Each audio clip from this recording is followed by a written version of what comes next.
여러분 안녕하십니까? EBS 초대석 정관용입니다. 맛있는 음식을 먹는다는 것만큼 행복한 일도 없죠. 그런데 여러분, 우리가 먹는 음식들이 좀 지나치게 인공적이라거나 너무 자극적이지 않나 이런 생각해 보셨나요? 그래서 오늘 자연요리 연구가 한 분을 초대했는데요. 그냥 일반 요리 학원을 운영하시다가 정리하고 산속 생활 10년을 거쳐서 이제는 자연요리를 연구하고 가르치는 일을 하고 계십니다. 문성희 자연요리 연구가를 함께 만나보죠. 어서 오십시오. 네, 안녕하세요.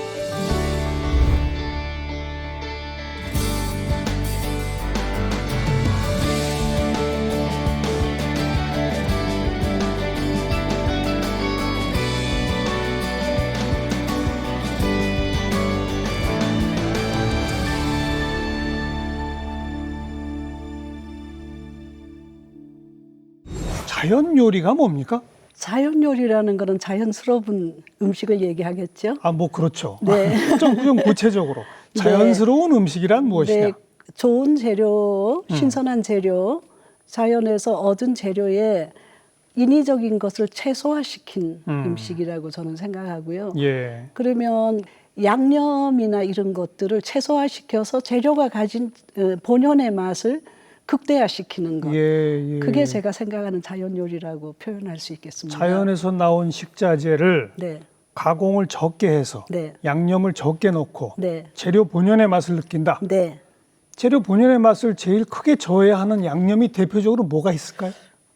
저는 제가 쓰는 양념은 집에서 담은 간장, 된장, 그리고 신선한 바로 갓 짠 기름, 또 발효한 식초, 좋은 소금, 네. 그 정도로만 모든 음식을 하거든요. 그래서 그 밖에 그 첨가물이 들어가거나 너무 이렇게 가공된 그런 양념들은 최소화시키는 게 좋겠다 이렇게 생각합니다. 그러니까 조미료 같은 건 물론 안 쓰실 당연히, 거고. 네. 저는 조미료 대신에 주로 약초를 좀 우려서 그물을 사용하고요. 약초를 우려서. 어허. 네, 그리고 아까 말씀드린 대로 그 정도의 그 기름이나 뭐 간장, 된장. 네네, 그 정도 가지고 간장만 맛있으면 간장만으로도 너무 맛있게 요리가 되더라고요. 제 입장에서는. 일반 가정에서 가장 많이 쓰는 것들 가운데 지금 언급 안 하신 게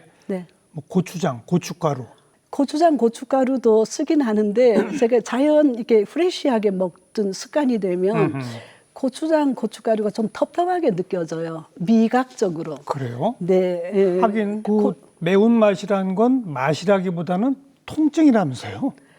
저는 그런 거, 그런 전문가는 아니니까 예. 그렇게 표현하기보다 말린 고춧가루와 생고추를 이제 뭐 다지거나 이렇게 또 했을 때 익힌 고추, 빨간 고추를 말린 것, 네. 가루 낸 것, 이게 다 맛이 달라요. 식감도 다르고. 그래서 그렇게 잘 익은 거를 말려서 가루 냈을 때는 좀 더 깊은 풍미가 있는 반면에 좀 더 재료 본연의 프레시한 맛은 좀 또 덜하거든요. 그래서 내가 어떤 맛을 내고 싶으냐에 따라서 이게 선택할 수 있는데 제가 워낙 이제 한 몇십 년 동안 채식을 하고 좀 금세 요리한 거 이렇게 여러 가지 많이 하지 않고 단순하게 먹다 보니까 그런 재료를 좀 적게 쓰게 되더라. 네. 쓰지 말자라는 게 아니고요. 네. 예, 좀 그렇게 되더라고요. 몇십 년째 채식을 하신다고요? 네, 육류는 전혀 안 드세요? 육류뿐만 아니라 생선, 달걀 이런 것까지도 안 먹은 지가 25년쯤 됐어요. 흔히 말하는 비건이시네요. 비건은 우유, 버터 이런 거 안 먹는 건데 저는 비건으로서 안 먹는 게 아니고 조금 나이가 드니까 별로 그게 카제인 들은 게 소화가 잘 좀 이렇게 그래서 즐겨 먹지는 않지 뭘 안 먹는다 이건 아니고요. 그래서 그런 의미에서 비건이라고 할 수는 없고요. 그러나 아무튼 뭐 우유, 채소만 먹는 거죠. 그러니까 채소를 주로 먹고 네네. 우유 같은 건 가끔 드시고. 맛에 또 이게 우유 맛이 굉장히 좋잖아요. 네, 버터가 고소하고. 들어가면 또 맛이 있고 해서 가끔 그렇게 하는데 즐겨 먹지를 않다. 그렇죠. 뭐 이렇게 얘기할 수 있겠어요. 고기나 생선은 뭐 아예 안 드실 거고. 그거는 25년 됐는데 못 먹어요. 이제는 처음부터 제 몸에 안 받아서 어느 순간 그거를 고기를 먹으면 몸이 좀 아프고 밤에 자다 깨고. 예. 저는 부산 출신이라 생선 굉장히 좋아해요. 예. 특히 뭐 이렇게 뭐죠? 생선회 같은 거. 예. 굉장히 즐겼던 사람인데 하여튼 몸이 바뀌면서 세포가 바뀌면서 이게 좀 그렇게 표현할 수 있을까요?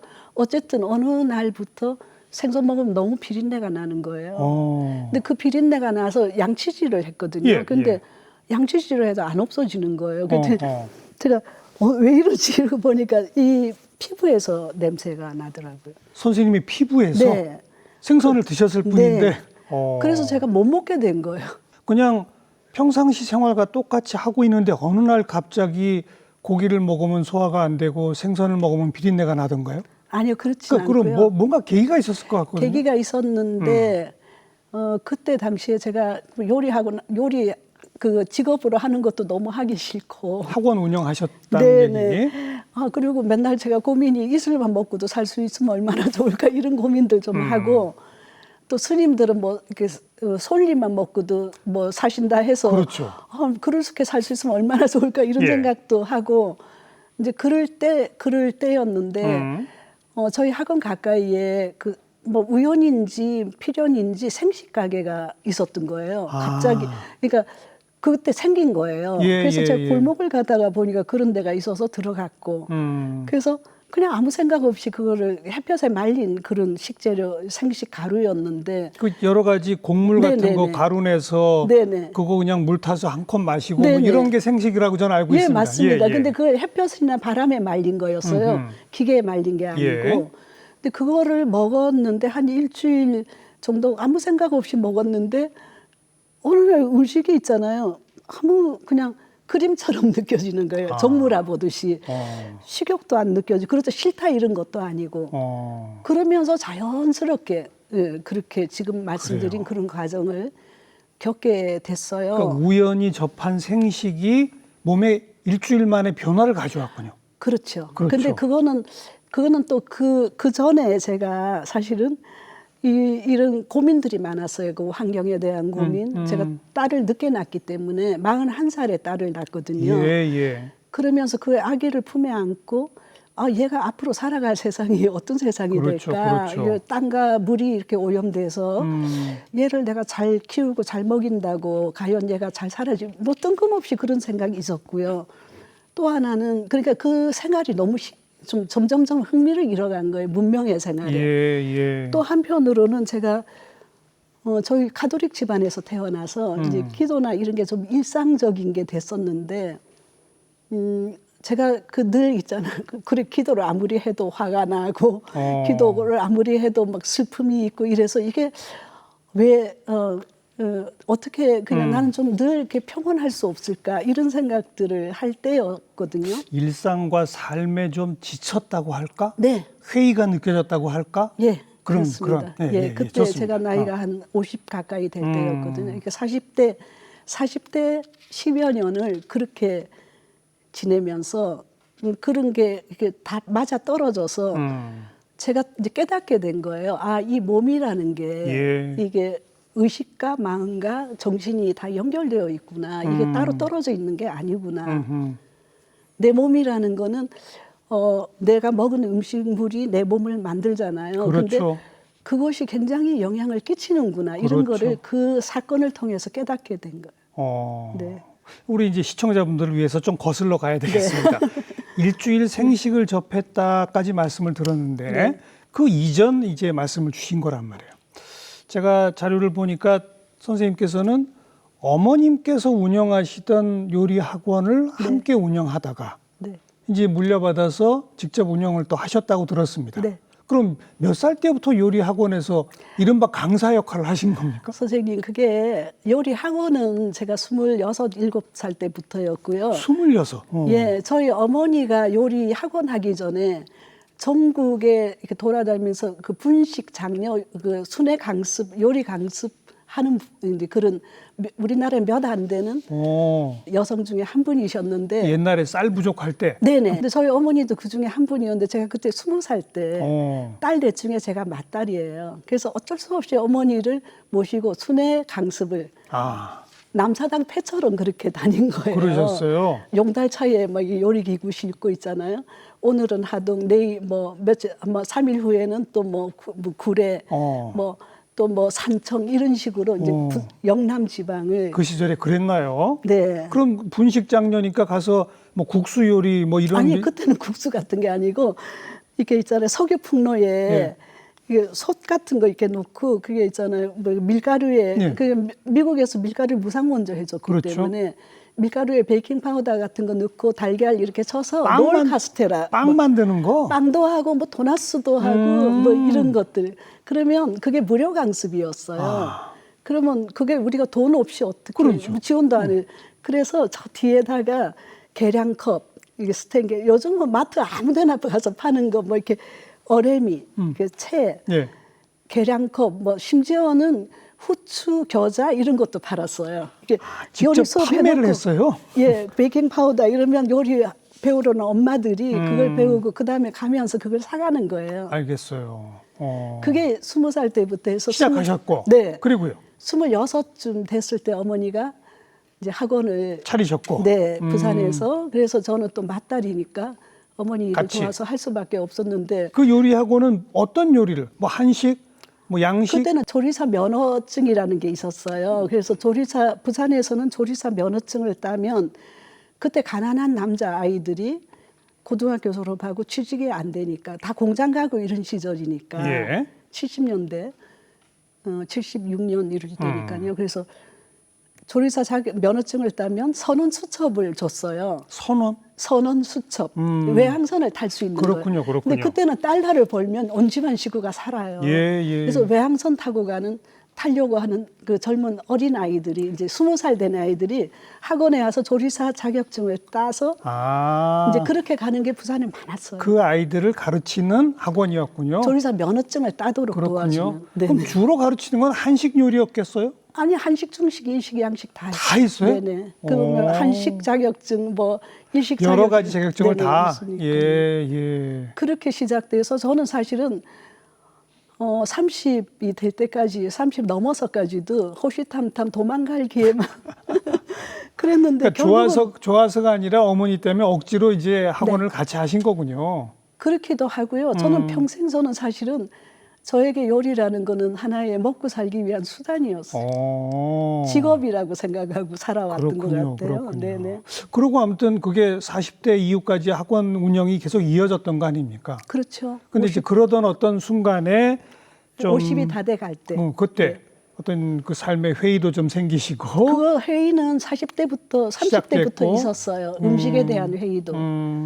예, 그런데 그게 이제 그 50이 가까워질 때 이제 아주 그걸 이제 그렇군요. 시작하게 되는 거죠. 또 마침 또 이렇게 늦게 얻은 자녀 때문에 환경 문제에 대한 네. 뭐 문명에 대한 어떤 철학적 성찰도 생기시고 뭐 철학은 거창하고요.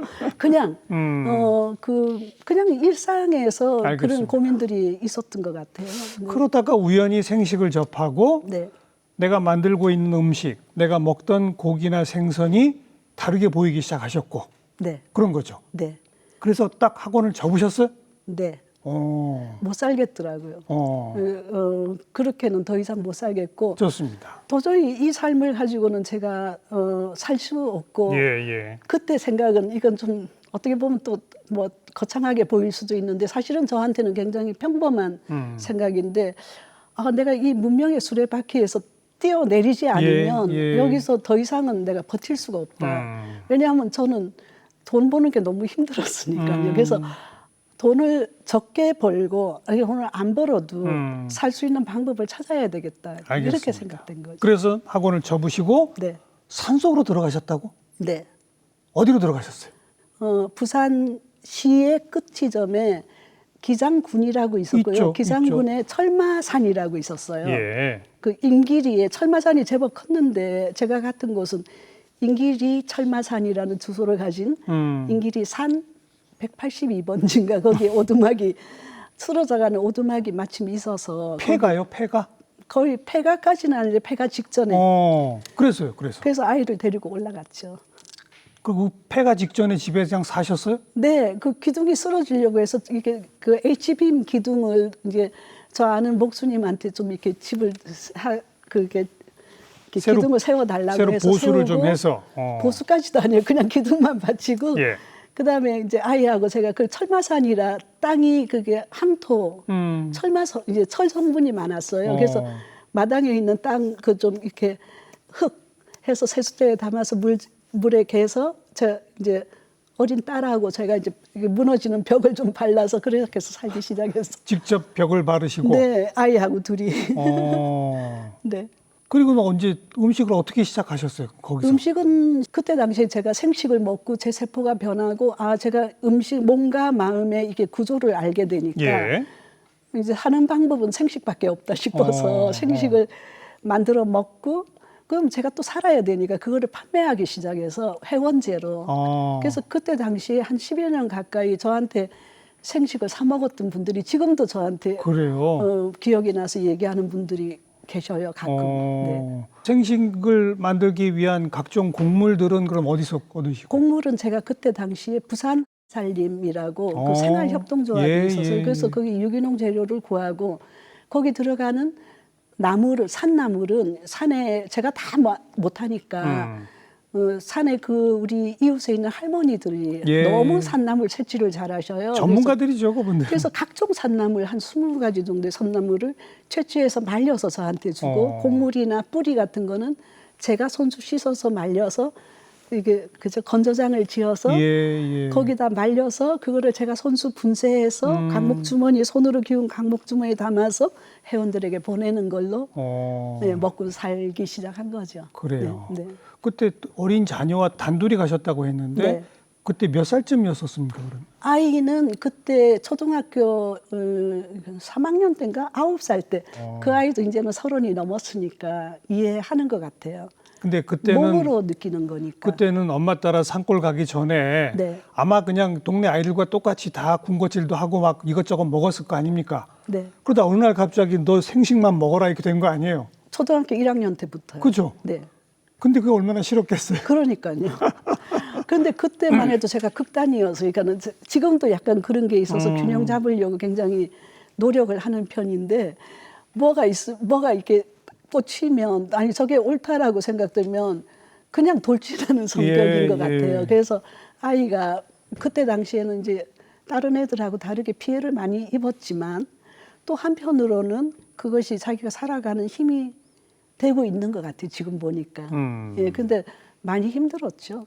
그때는 그냥 완전히 생식에 꽂히셨던 시기다 이렇게 네. 봐야 될 것 같고요. 네. 근데 지금 이제 자연 요리 연구를 시작하신 건 그럼 언제부터인 겁니까? 그러니까 아이가 아마도 고등학교 뭐 들어갈 즈음에 그때 당시에 사실 제가 산에 있으니까 방송사 몇 군데에서 이제 와서 촬영을 해요. 그러면 그걸 하고 나면 제가 한 달 정도는 먹고 살아요.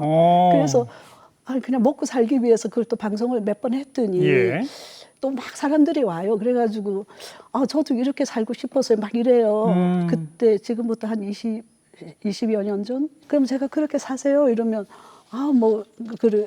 엄두가 안 나죠. 네, 뭐 개미 지나가는 거 보고 엉덩이 털썩털썩하고 그럼 제가 속으로 야, 개미가 방 안에 있는 걸 못 견디면 어떻게 이렇게 살지 이런 생각을 했어요. 근데 그러는데 제가 회의가 느껴진 거죠. 첫 번째 회의는 내가 이렇게 자연 속에서 사는 게 행복하다면 그게 정말 참 내가 원하는 행복이라면 내가 어디에서 살든 행복해야 되는 그게 내 거잖아요. 네. 그런데 여기는 좋고 저기는 싫고 이게 뭐지? 이런 생각이 있었고 그다음에 두 번째는 아이를 고등학교 가고 이런데 여러 가지 학비 문제, 뭐 공부를 시켜야 되는 문제 이런 것들이 이제 걸림이 그러니까 핑계가 생긴 거죠. 사실은 어떻게 보면 저는 살 만큼 거기서 정말 행복하게 살았고 그래서 다시 내려오게 돼요. 내려오게 되는데 제가 아는 게 이거밖에 없으니까. 그렇죠. 요리 수업하는 거. 그런데 마침 또 부산 살림에서 수업을 해달라고 해요. 이렇게 식재료가 막 자꾸 남아도니까. 그래서 다시 시작한 게 그러면서 이제 지금의 자연 요리 강습을 시작하신 거로군요. 그렇죠. 이제는 내가 먹는, 내가 좋아하는. 근데 그게 자연 요리를 하겠다도 아니었어요. 그냥 그 산에 계시면서 초반에 생식 위주로 드시다가 뭐 이것저것 나물도 좀 무쳐보고 뭐도 해보고 이렇게 해서 드셨을 거 아니에요? 그렇죠. 근데 그때 당시에는 제가 그때 깨달은 게 있다면 그 밥은 사실은 여러 재료들, 식재료, 콩이고 뭐고 한 10가지 정도 넣어서 밥을 압력솥에 쪄서 이제 해서 먹으면 너무나 맛있는 거예요. 예. 그래서 그걸 먹으면 전 너무 행복한 거예요. 세상에 빵이 이렇게 맛있겠냐, 떡이 이렇게 맛있겠냐. 반찬이 필요가 없게 느껴져요. 그다음에 그 제가 텃밭에서 키운 오이도 따 먹으면 처음엔 된장에 찍어 먹는데 된장에도 찍는 게 아까울 정도로 그냥 먹는 게 더 맛있더라고요. 생오이가? 네. 그 반찬을 2개 이상 하면 이게 집중이 안 되는 먹는데 그 맛이나. 그래서 제가 좀 변하게 된 거죠. 예, 그러면서 네, 그걸 자연스럽게 제가 먹고 사는 수단으로 수업을 하게 됐고 네. 그게 또 책이 나오게 되고 뭐 이렇게 알겠습니다. 돼서 여기서 우리 선생님을 뵙게 되는 거예요.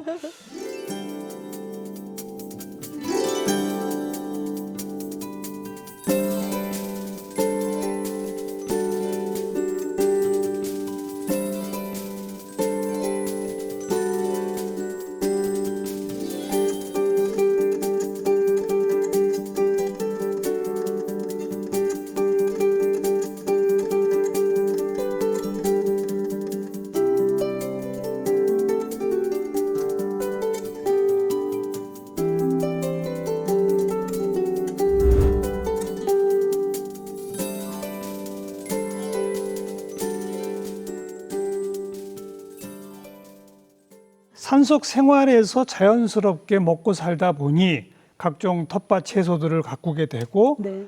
자꾸 먹다 보니 가급적 조미를 안 할수록 더 맛있다는 걸 느끼시게 되고 네. 그 철학이 이어져서 자연요리란 이름으로 되는 거로군요. 그랬는데 그게 제가 먹고 사는 수단이 된 거죠. 이제 아이랑 강습까지 생계하는. 하시니까. 예. 그랬는데 그게 전에하고 다른 거예요. 전에 요리하고 할 때는 전혀 다른 요리죠. 요리도 다르지만 제가 그때는 그러니까 뭐 그렇다고 해서 문학 불행하고 슬퍼하고 건 아니지만 제가 항상 안 맞는 옷을 입고 있는 그렇죠. 듯한 느낌이 있었는데 요즘은 선생님 제가 수업하면 제가 너무 맛있게 먹어가지고 옆에 사람들이 선생님 그렇게 맛있어서 매일 먹는 걸 이럴 정도로 제가 지금 하는 음식은 행복하게 그래요. 만들고 나누고 이렇게 하게 된 거죠. 딱 몸에 맞으시는 걸 찾은 거예요, 그게. 네, 그런 것 같아요. 네. 그냥 자연에서 나는 좋은 재료를 재료 본연의 맛을 내도록 살짝만 손대는 요리. 네. 이렇게 정의할 수 있는 거 아닙니까? 네. 어떤 분들이 주로 강습을 받으러 오십니까? 많은 분들이 오시는데요. 무척 다양하겠죠. 일주일에 한 4일 정도 수업을 하거든요. 근데 뭐 청도까지 서울에서도 오고 뭐 다양한 그 분들이 오시는데 요즘은 청도에 계신다고요. 네네. 예. 그런데 저는 그런 분들이 너무 이 음식을 좋아하고 맛있다 하고 막 행복해해서 세상 사람들이 다 그런 줄 알았더니 알고 보니까 극소수예요. 그죠? 제가 만나는 사람들이 맨날 그런 사람들만 만나니까. 그쪽에 관심이 있는 분들이니까 그렇죠. 오는 거죠. 그런데 이제 세상에 많은 90% 이상은 뭐 그런 게 맛이 없을 수도 있는 거예요. 그래서 이게 그게 아니네 뭐 이런 생각도 이제 최근에 하게 됐는데 예. 그걸 통해서 많은 군더더기 있는 것들이 필요 없다라는 걸 알게 됐다. 음식뿐만 아니고 음식이 간소해지고 단촐해도 우리가 먹고 살 수 있고 그러면 내 주변에 있는 것들이 이게 너무 뭐 이게 편하고 좋은 게 아니었구나 이런 걸 좀 덜어내야 되겠구나 이런 생각이 든다고. 삶 전체가 변화되는 간소화되는 거로군요. 간소화되는 것이 좋겠구나. 그렇죠. 이렇게 느끼고 그렇게 점점 그게 무슨 이데올로기로서가 아니라 그렇게 살고 싶어. 이제 세상이 너무 복잡하니까요. 예. 먹는 게 단순해지면 이게 살 수 있겠구나 이런 생각을 한다고들 하셔요.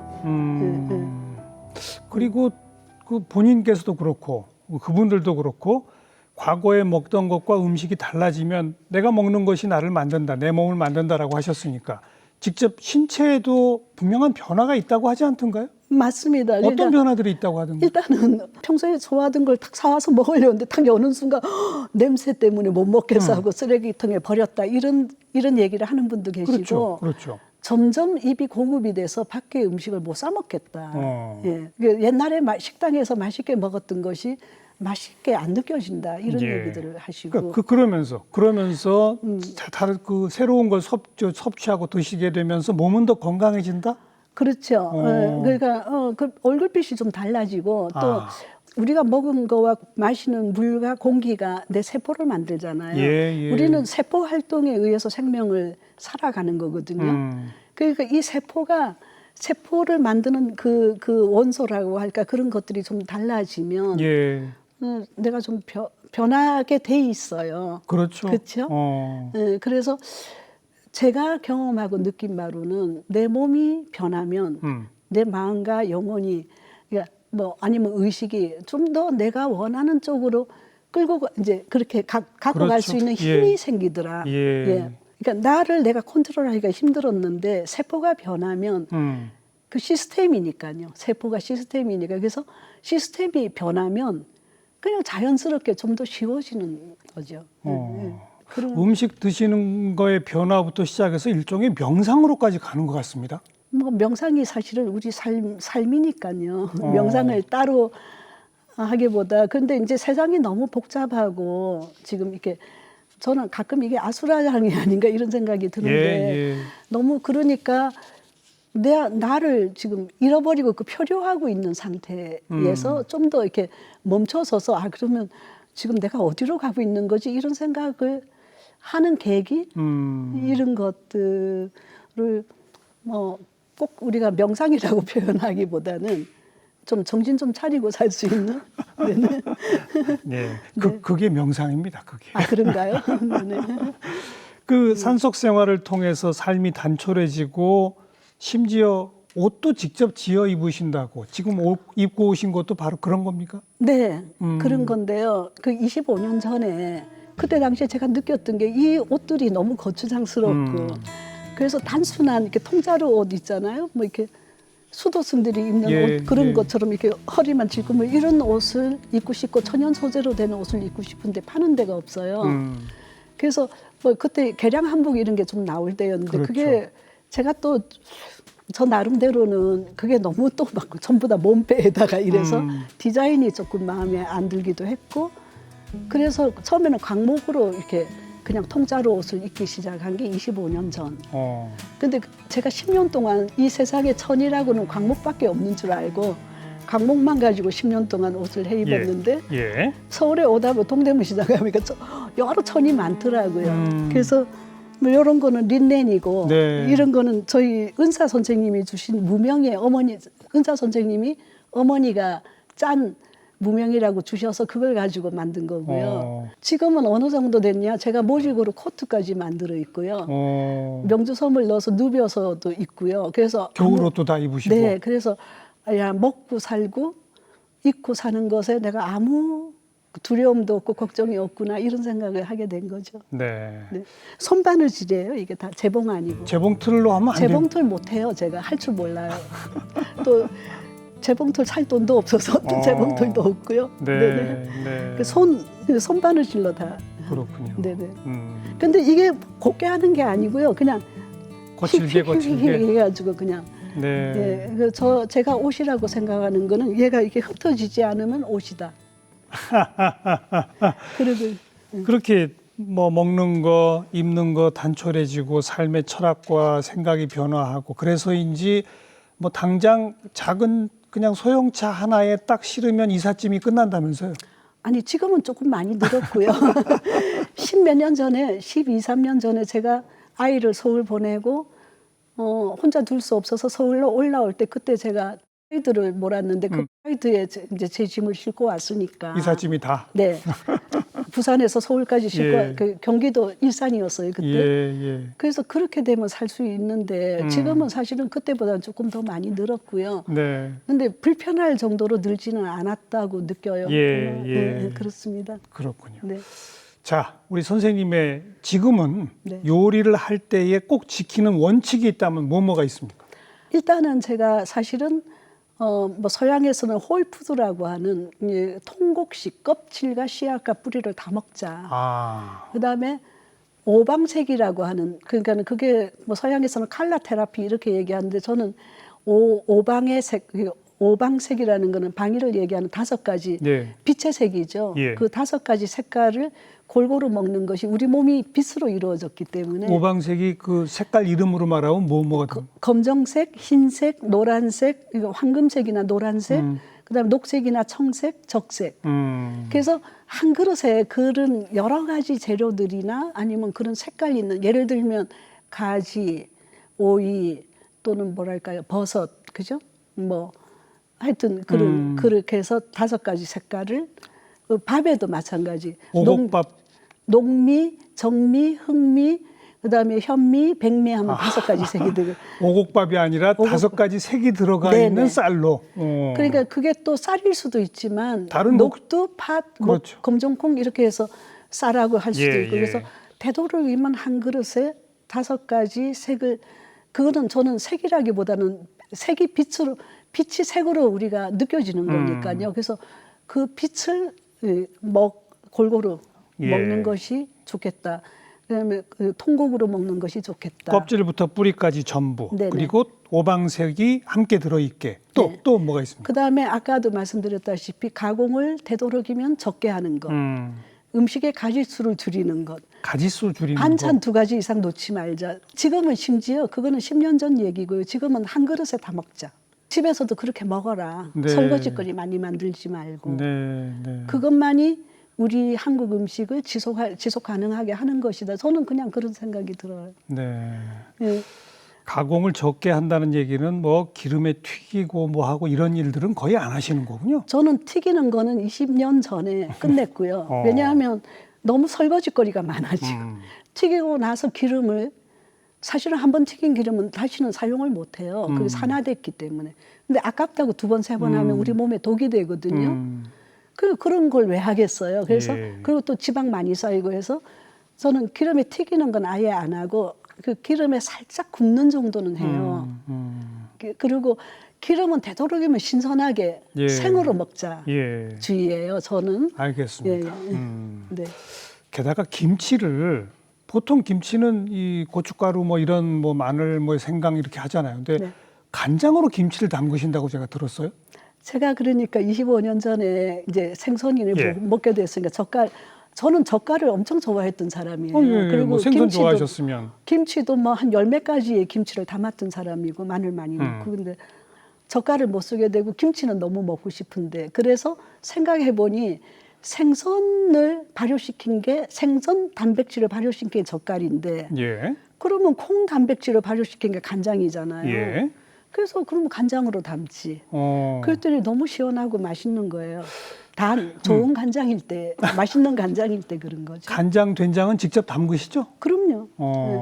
근데 지금 그러면 우리가 담지 못하는 도시에 사는 분들은 어떻게 해야 돼요? 농부들하고 직거래하라고 저는 계속 권합니다. 예. 지금은 다행히도 예. 많은 농부들이 그런 좋은 거를 많이 만드는 시대가 됐거든요. 그래서 직거래가 가장 좋은 방법이라고 생각을 합니다. 근데 아무튼 간장으로 담근 김치도 정말 맛이 있습니까? 그거 먹어본 사람의 말을 들어야 되는데요. 많은 분들이 너무 맛있다고 하고요. 심지어는 이래요. 젓갈 맛이 난다고 그래요. 간장만으로 담았는데 네.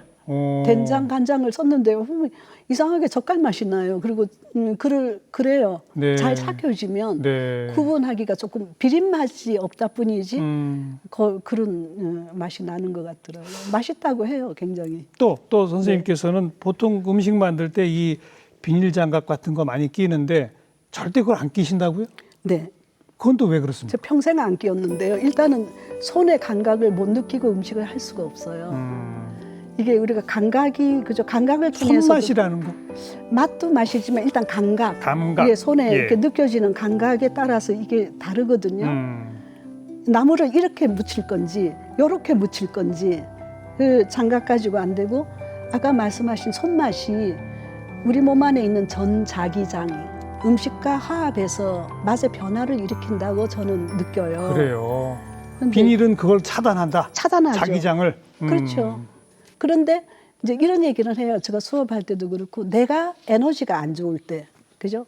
막 교란돼 있을 때는 장갑을 끼는 게 낫겠다. 오히려 안 좋은 에너지가 왜냐하면 음식에는 그 양념 맛만 있는 게 아니고요. 이렇게 하늘과 땅, 그리고 사람, 이게 하늘의 은총, 땅의 자비, 사람의 정성이 들어가서 합을 이루어 우리 생명을 살리는 음식이 되는데 예. 그 음식에 내가 지금 교란된 상태, 슬프고 괴롭고 남편이 믿고 이럴 때 그건 좀 그럼 독이 되겠죠. 예. 그거 굉장히 중요하다고 생각보다도 저는 그런 걸 경험했기 때문에 알겠습니다. 그래서 좋은 에너지를 가지고 그거를 내가 만들어야 된다. 예. 그리고 요리 하나하나에 뭐 특별한 레시피 같은 것도 없다고요? 아니 레시피는 있는데 예. 레시피 가지고 그 음식의 맛이나 질을 낼 수는 없어요. 왜냐하면 상황마다 물도 다르고 불도 다르고 불도 세기가 뭐 강약해도 그죠? 때 따라 다르고 그 식재료에 따라서 강이라고 했지만 예. 어떤 때는 조금 들었다 놨다 해야 될 때도 있고 해서 단지 레시피만 가지고는 되지 않는다. 그러면 어떻게 그러니까 그 식재료에 대한 자기가 공감이나 이해가 있으면 그 레시피는 활용할 수 있는 지표가 되는 거지. 예. 레시피를 너무 믿지 마라 이렇게. 레시피를 참조하되 상황에 따라서 네네. 창조하는 거로군요. 그렇죠. 언제나 음식이 창조지 무슨 과학도 아니고 과학은 과학이겠지만 그 레시피 자체는 과학이 아니거든요. 뭐 아까 제가 이제 여쭤보려고 했는데 이미 답을 말씀하신 게 이 방송 보시는 많은 시청자분들 가운데 아이고 그거야 산속 생활하고 뭐 이런 분들이나 하는 거지 도시에 사는 내가 어떻게 무슨 식자료부터 뭐 간장 된장을 다 내가 담궈가지고 어떻게 하나 싶은데 농민들과 직거래하면 직거래하는 게 어려우면 네트워크가 요즘은 굉장히 활성화되어 생활협동조합 운동도 많고 하니까 그런 데를 통해서 좋은 그게 지금은 그래서 제가 옛날에는 이 요리 수업을 어떻게 했겠나 구하기 어려운 거를 근데 지금은 너무 쉬운 거예요. 알겠습니다. 알겠습니다. 관심만 갖고 조금만 찾으면 열려 있다. 재료도 얻을 수 있고 대신에 내 철학이 바뀌어야 된다 그 말씀이로군요. 철학이라기보다는 관심. 그렇죠. 지금 한여름인데 지금 좀 즐길 수 있는 몇 가지 요리 좀 우리 시청자분들께 소개해 주실래요? 네, 여름에는 아무래도 뭐 감자, 호박, 오이 이런 게 맛있는 철이라서요. 저는 아까도 한번 우리 지금 맛있는 있잖아요. 감자, 뭐 수미 감자가 됐든 그죠. 하지 감자가 이제 출하된 지는 꽤 됐지만 가을까지는 감자가 맛있는 철이거든요. 저는 감자하고 두부하고 버섯하고 다시마만 넣고 거기다 아까 약초를 우린 물 좀 넣고 간장 조금 넣고 푹 끓이면요. 제가 그래요. 맛있을까요? 맛이 없을까요? 맨날 우리 수업할 때도 그렇게 얘기해요. 감자, 두부, 버섯, 약초 그리고 간장. 집에서 햇볕과 바람에 익힌 간장. 그렇게 푹 끓였는데요. 너무 맛있는 거예요. 그냥 끓이면 뭐가 됩니까? 뭐 국물이 있고 각종 채소들이 야채 상태가 익은 상태로 그러면서 간장이 그걸 화합시켜줘서 맛있어요. 일단 제가 하는 요리는 일단 굉장히 심플해요. 알겠습니다. 복잡하지 않고. 또 하나는 이거는 조선시대의 풍석 서유구 선생님이라고 그 서유구 선생님의 레시피인데 그게 너무 심플하고도 품격이 있어서 제가 즐겨 사용하는데 오이를 이렇게 오이 소박에 담을 때처럼 오이 씨를 빼내고 그 구멍을 오이를 썰어서 오이 사이 이렇게 젓가락 가지고 씨를 빼내고 거기에 두부를 으깬 두부와 후추만 넣고 양념을 소금도 안 넣고 오이 속에 두부와 후추 으깬 두부 그거를 박아 넣고 그다음에 이렇게 한 입 먹기 좋은 크기로 썰어서 아까 얘기한 조선간장 조선간장 요즘은 직간장 이렇게 얘기하죠. 그거를 사르르 끓여서 거기다 오이에 부어요. 짜지 않게. 근데 그게 너무 맛있어요. 좋고. 말씀 들어보면 만드는 건 어렵지 않을 것 같은데 한 번도 경험해보지 못한 음식들입니다. 다음에 제가 맛보여드리겠습니다.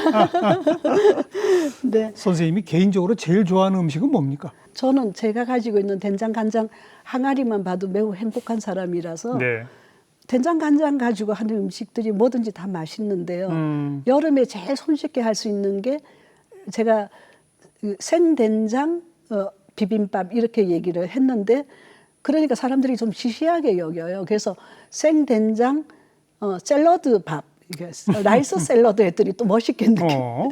그래서 일종의 샐러드 같은 건데 이제 밥을 좀 이렇게 얹은 거라고 생각하면 되고요. 그럼 샐러드 채소는 어떤 것도 쓸 수 있죠. 내 주변에 있는 거 제철 채소. 거기에 소스가 뭐냐면 된장을 그냥 퍼서 거기다가 저는 오미자 발효액을 굉장히 양념으로 많이 써요. 다른 거 잘 안 쓰고 예. 매실 발효액 이런 거보다는 오미자 예, 발효액을 예. 제가 이제 말린 오미자를 발효해서 쓰는데 그래서 된장에다가 오미자 발효액 좀 넣고 또 약간 자극적으로 먹고 싶으면 거기 다진 청양고추 조금 넣고 생들기름 또는 뭐 올리브 오일 이런 것도 괜찮아요. 그런 거 듬뿍 넣고 네. 그래서 게를 이렇게 뿌려서 비벼서 먹는 거예요. 각종 야채들과 네, 밥 밥과. 같이. 그랬더니 너무 맛있어서 어떤 분들은 여름 시작할 때부터 가을 입추될 때까지 매일 이걸 먹었다는 분들이 상당히 있었어요. 네. 네네. 뭐 우리가 흔히 먹는 야채 비빔밥인데 거기에 이제 고추장보다는 된장 위주로, 네네. 그리고 오미자 발효액, 네. 뭐 들기름. 들기름 같은 거 이런 게 신선한 좀 기름. 들어가는. 네. 그리고 좀 그거 맵게 제일- 먹고 싶으면 청양고추 좀 알겠습니다. 많이 다져 넣고. 네. 네. 그 산골에서 고생하던 그 따님이 요즘은 그 자연 요리 함께 연구하고 같이 활동하신다고요. 그러니까요. 참 너무 신기한 게 걔가 유치원 다닐 때도 걔는 엄마 제 뱃속에 있을 때부터 그러니까 할머니부터 했으니까 엄마 뱃속에부터 배웠을 거라고 제 동생이 얘기하는데 예. 유치원 다닐 때도 유치원 다니고 오면 엄마는 요리 수업을 하고 있었으니까 사람들이 너 이 다음에 그러면 너도 요리해라 그러면 얘가 싫어요 이랬어요. 나중에 커서 들어보니까 엄마와 할머니가 너무 고생하는 것 같아서 싫다고 그렇겠죠. 했대. 안 한다 했거든요. 그리고 도망갔어요. 저는 도망을 못 가고 붙잡혀 있다고. 그리고 19살부터 이제 지금 미술 공부를 한다고 거의 한 25 될 때까지 자취하면서 있었는데 예. 건강이 너무 나빠진 거예요. 건강이 완전히 무너졌어요. 그래서 자기 말에 의하면 그것도 운명이겠죠. 살기 위해서 엄마 품에 들어와서 그때부터 엄마의 스텝으로 일하기 시작해서 8년이 지났어요. 그리고 자연 요리를 먹으면서. 네, 근데 지금은 완전히 자기가 주도적으로 해요. 제가 뭐 70도 넘었고 했으니까. 건강도 좋아졌고. 건강 좋아지고 예. 저 수업이나 모든 걸 기획하고 뭐 알겠습니다. 하고 이렇게. 네, 그래서 이제 3대째로 넘어가기 시작하는 거죠. 근데 완전히 이제 내용은 바뀌는 거죠. 조금씩. 네, 그래서 클래식한 거에서 모던한 거로 네, 넘어가는. 네, 네. 먹는 거 하나의 변화가 사람 생활 전체를 바꾸는군요. 인생 전체를. 그래서 저도 모르겠어 그냥 살아왔는데 네. 50년 정도 50몇 년이 지나고 나니까 지금 제가 여기서 선생님을 뵙게 된 거예요. 네. 오늘 아주 귀한 말씀 잘 네. 들었습니다. 고맙습니다. 네, 감사합니다.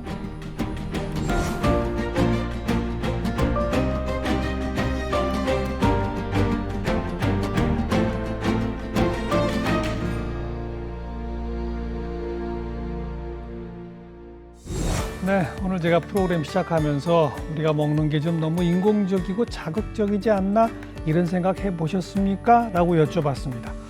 프로그램을 끝내면서 보니 정말 반성이 되는 게 많은 것 같습니다. 네, 다음 시간 또 뵙겠습니다. 안녕히 계십시오.